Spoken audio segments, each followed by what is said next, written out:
Good morning, my dear students. We are meeting this morning in the business studies. Our topic is why people work. But before I start, allow me to explain much on whatever we covered last time.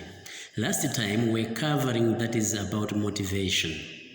We had to see that the workers, people who are working at either end of the organizational companies, they're supposed to be motivated for them to work effectively. I explained several areas of motivation. For example, one of them I had to explain much on physical incentives. That the employees should be supplied with the physical incentives. The physical incentives include the salaries, the things of which they see and really appreciate.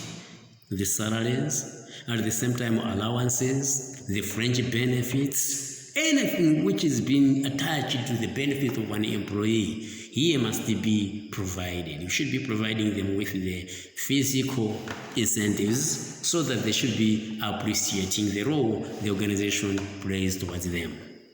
But secondly, I also explained much on the social incentives. Social incentives in this case, they should be taken as part and parcel of the organization. For example, the employee is being involved, that is in a celebration, let us take it for a wedding. The organization should take a role in assisting the employee, should be able, that is to create a certain understanding, a certain uniformity between the employee and the organization, should be feeling that he's part and parcel of the organization. The people should be really appreciating that they are being treated, they are being handled properly. At the same time, on the issue of social, at the same time we're having the funerals, unforeseen circumstances of which these things are really has to be treated properly by the employers towards the employees. At the same time, there are a lot of things of which we need the organization and the employee must work hand in hand to uplift the welfare of people. At the same time, we had to look into another one, which is the psychological factors. The psychological factors in the way that the employee should be working, that is with mentally free. They should not be mentally disturbed as they are working. They should feel free that they are working, they are being appreciated. This can be done by creating a very conducive environment for their work, really appreciating the role of these employees, really they are working. At the same time, the mindful environment or the psychological part of the environment being created when the organization is really appreciating by offering, for example, the promotions to the employees. At the same time, we're offering different activities which the employees really must appreciate that they are being considered. Considering it in terms of the trainings that they should be free-minded that as they're working, they work for the organization, not their personal thing. They should be not much piled up with worries. When these things are happening, we see that the employees are being treated fairly. Now, further to that, we also see that after creating a conducive environment that is for working, it's whereby again we're going into the aspect where we are trying to go into the reasons why people work. After satisfying them, what do you think are the reasons why people work? Most of you, I know, you may be able to say they work to get money. Really, that is very much true. Employees work to get money. But not only money. The employees, they work for different reasons. Employees work for different reasons. For example, some they work to achieve the following: for money. What is this money for? To buy necessities and the luxuries. You see people, they're buying food, all the basics. After buying the basics, it's whereby we see the employees that are buying the luxury. For example, some of them they're buying advanced cars, they're building houses, expensive, all these, the classical houses, we see them. At the same time, people work for another reason, that is security. They need to be secured. When a person works, he's been secured. When he is bankrupt, he's able to borrow the money from where. When he meets in terms of the problems and the work itself may stand before him. No, this person works ABCD is being trusted.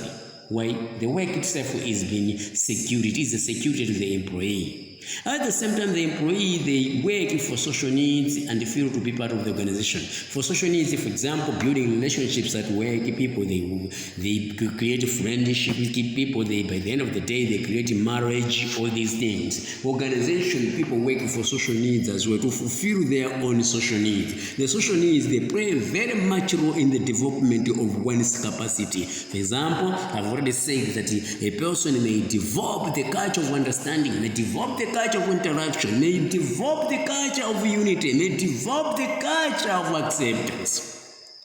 Because of that, by the end of the day, relationships are being built. We see people now traveling together, moving together. They were not knowing each other just because of the organization, because of the work have really made them to be one.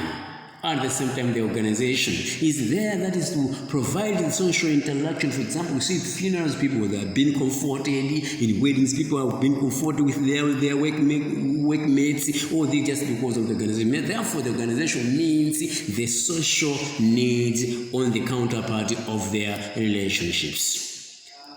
Not only that, we also esteem needs and self-importance. An employee feels that his part is important. Over the world, the interviews to which the organization has really conducted, him being successful or her being successful, he feels that he is of importance. Because of that, the mass of the work gives him an advantage that really I'm very important. It means if I can miss my work, the organization is going to be affected. Really, that is true. It really must be that the employee must be thinking that way. If he thinks that way, we will be able to work extra hard towards the achievement and the goals of the organization. At the same, job satisfaction. Once he's been treated fairly, he's been satisfied with the job, he works freely. You don't even bother to say to a BCD, he's there to know what he's doing. All these are some of the reasons why people work. And now let's see. Once people are working, what do you think are the benefits of this work? The benefits of motivation. Now the benefits of motivation, they are several. One, it gives a high output. People are properly work because of that they achieve a high output. High output means it gives a higher profits. Willing to accept a change in new methods. Whenever there's a change, let us do this, the employees really accept that. There's a two-way communication, the way that the management may be able, the top person may be able to command the employees to do something. At the same time, the employees have got the suggestions of which they may be able to apply to the top management for really dialogue towards the achievement and the goal of the organization's goals. At the same, the low labor turnover, the moving up and out, the moving of the workers, that from the leaving of the job is not done because people are being satisfied. Therefore, they are long-term saving employees, which by the end of the day, the organization will have a benefit in the way that they will gain experience. At the same time, low rates of absenteeism. Absenteeism will be very low. The situation of the work gives the following explanation. Now, once these people that are working hard, they will give the following explanation. For example, there are two ways whereby people are working hard and other situations where they are not working hard. I explained much on this. When people that are working hard, for example, high, well-motivated employees, when the employees are motivated, what is the outcome? They give high productivity. There is high productivity. Then high productivity will give high output. Output finally will give high profits. This is done when the employees they are motivated. Now, when the employees are not motivated, they become unhappy. Let us see the situation whereby the people who are unhappy. Unhappy people do not work, then low output, then the profits will be low or no profits at all. These are some of the outcome in regard, that is to the pinning of the employees in the way that they are not motivated. Most of the organization may be able to close or may shut down its operations. These are the things to which we plan to share with you this morning. If there is any question, please don't hesitate. Please try to ask me. By the end of the day, please try to look into this question and if possible, try to answer it. You can answer it by pressing through the WhatsApp 09911300818. 09911300818, 09911300818. You may scan it. I may be able to mark and send it through the WhatsApp as well, or you may use the same edu page and try to answer them or mark them. Now there's a question here. Describe the benefits of motivation to the whole organization. What do you think are the benefits of the organization to the whole organization? This question will carry 7 marks. Describe the benefits of motivation to the whole organization. What are the benefits of motivation to the whole organization? With this regard, may I leave you in safe hands as we are taking other lessons of the day. Thank you so much for your attention. May Mighty really bless you all. Amen.